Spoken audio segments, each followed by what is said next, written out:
Hello and welcome to Total Football Analysis. Today we will take a closer look at one of the current phenomena in football tactics, the hybrid midfielder. Therefore we will analyze the roles of the most famous hybrid midfielders in European football, such as Frenkie De Jong, Sergio Busquets, Christian Eriksen and Nuri Sahin. In general, a hybrid player is a player who combines different positions in one game.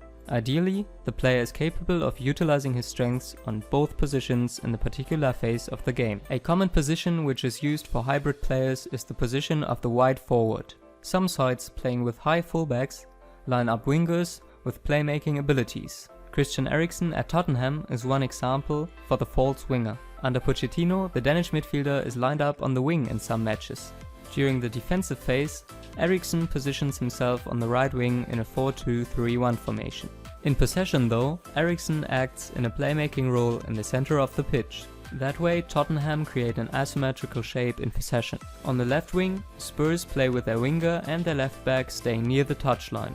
On Eriksen's side though, right back Kieran Trippier moves high up the line. As a consequence, they only provide width with one player on the right side to create a numerical superiority in the center. Against Liverpool in the Champions League final, Tottenham could create a 4 versus 3 situation against Liverpool's midfield 3 in the center of the pitch. The probably most popular hybrid midfielder is the role of a holding midfielder who also plays as a central defender during one of the stable phases of the game, either in possession or out of possession. Werder Bremen under Florian Kohfeldt, for instance, used the benefits of the hybrid version of a defensive midfielder and centre back. Bremen midfielder Nuri Sahin played as a single pivot, pulling the strings in midfield during positional attacks. When his side was out of possession, the midfielder dropped back between the two central defenders. Werder often took this as the opportunity to create a backline with 3 central defenders. This way, Bremen were able to create a numerical superiority against 2 opposition strikers within their backline.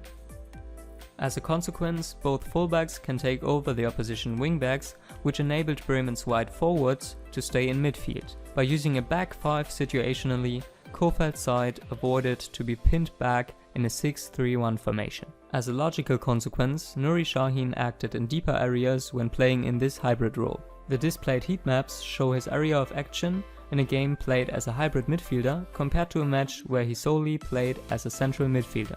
One can clearly see a difference. Therefore, every coach needs to think about where every single player on the pitch can take advantage of his qualities, and obviously this may differ from game to game, as this also depends on the opposition setup.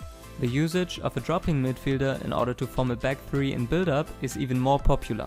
In this case, teams set up with a back 4 system when defending, but aim at building up with 3 central defenders. Sergio Busquets, for example, currently executes this role at Barcelona. During the build-up phase, Busquets positions himself between the central defenders. The idea lying behind this concept is to allow both fullbacks to move high up the pitch simultaneously without missing defensive cover in the back. Moreover, the back 3 creates a numerical advantage against an opposition striking duo like in this situation. This facilitates playing out from the back. When defending, on the other hand, the midfielder plays in front of the back 4 to stabilize the central midfield.